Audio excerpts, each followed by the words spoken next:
totally wanted to throw Chase and Dani off the dock into cold water several times, to hopefully get their heads on straight. Yes, finally a reader who gets it.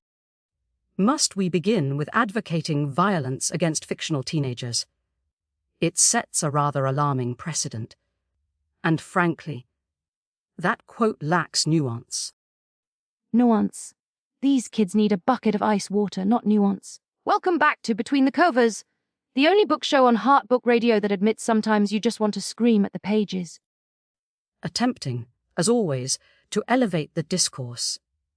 Today we're dissecting That Promise by Jillian Dodd, a book apparently engineered to cause aneurysms in its readership.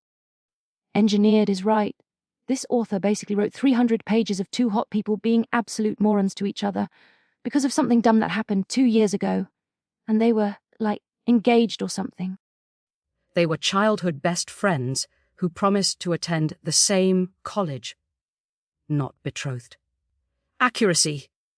It's this kind of flagrant disregard for textual detail that led to your disastrous misreading of Hester Prynne's motivations in Scarlet Letter.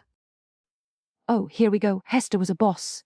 You just hate strong women, unlike Dani in this book, who is the human equivalent of a dial-up modem trying to connect to Wi-Fi. Devaney, Dani, presents a classic case of avoidant personality, coupled with profound insecurity, her likely stemming from the unresolved conflict with Chase. She constructs elaborate, negative internal narratives. Narratives. She needs therapy. She thinks Chase breathing in her direction is proof he hates her guts. Meanwhile, he's practically drooling over her. I wanted to reach through my Kindle and shake her. My cousin Brenda is like that after Gary dumped her. Thinks every guy checking the weather app is secretly judging her split ends.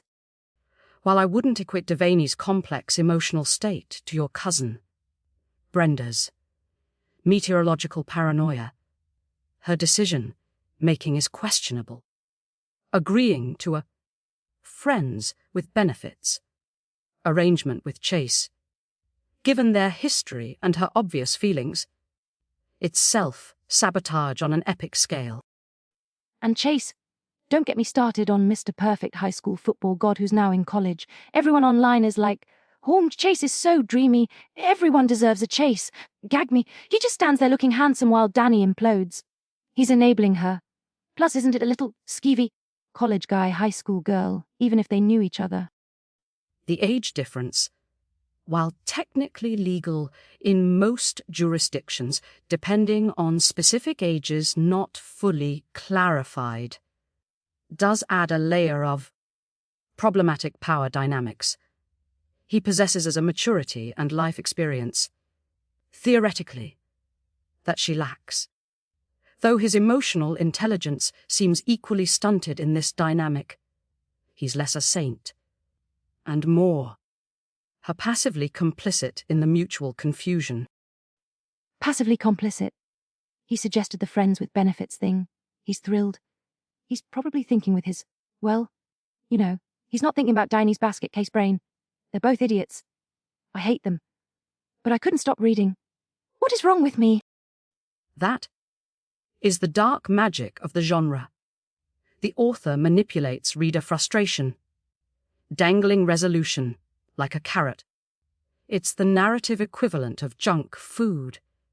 You know it's bad for you, but the craving. Junk food. This is like eating ghost peppers hoping for a hint of sweetness. People are losing their minds.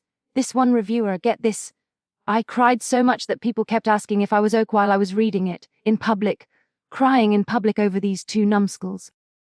It speaks to the author's ability to evoke powerful emotional responses. However manufactured they may feel.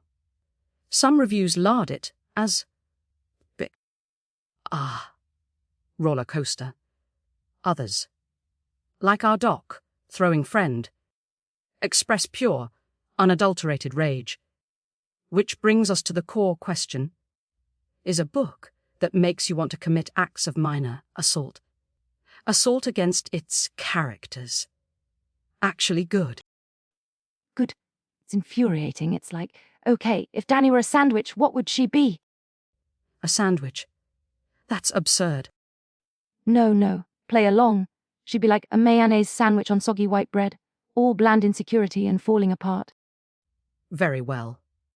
Perhaps a deconstructed salad sandwich. All the ingredients are there.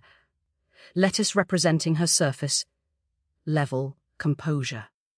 Perhaps some bitter radicchio for her internal angst. A vinaigrette of misunderstanding. But it refuses to cohere into a satisfying whole.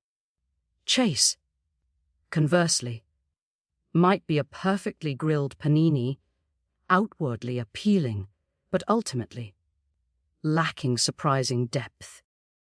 See, you do get it. It's maddening. I read this email, probably fake knowing our producer, from Confused in Cleveland, asking, is this level of miscommunication even realistic? Yes, confused. Yes, it is. Have you met people? While perhaps exaggerated for dramatic effect. The core theme of miscommunication, particularly in young relationships transitioning into adulthood, certainly resonates.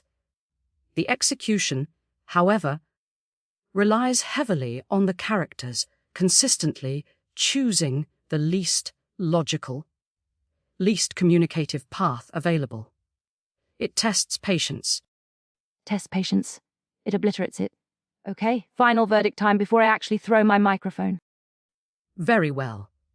From a technical standpoint of eliciting reader investment, albeit through frustration, it succeeds.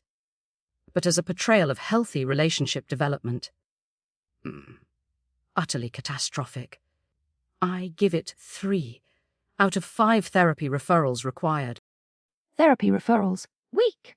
I give that promise 6 out of 7 times I yelled, just talk to him, or her, you absolute donkey, at my Kindle. It made me feel things, mostly rage, but feelings nonetheless. High praise indeed. Shut up. All right, folks, that's all the time we have for today's literary meltdown. Join us next week when we tackle Gary the Sentient Mailbox in the Existential Crisis. Sounds riveting. I suspect another special. Until then, keep turning those pages, however infuriating they may be. This has been Between the Covers on Heart Book Radio.